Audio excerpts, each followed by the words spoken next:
நேற்று காலை முதல் சீமான் கைது கைது கைதுன்னு செய்திகள் வந்து கொண்டிருந்தது கவனித்தீர்களா? சீமான் வந்து விசாரணைக்கு உள்ள போனவன சீமான் கைது இல்லை கைது இல்லை கைது இல்லைன்னு போலீஸே சொல்லுது.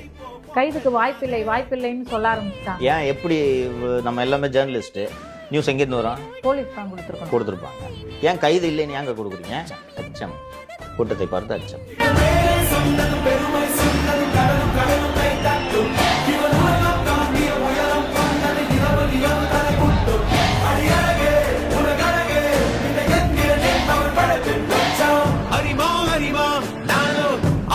அறிவா உன் மாக்கிரை தாயம்மா சும்மா விடுமா.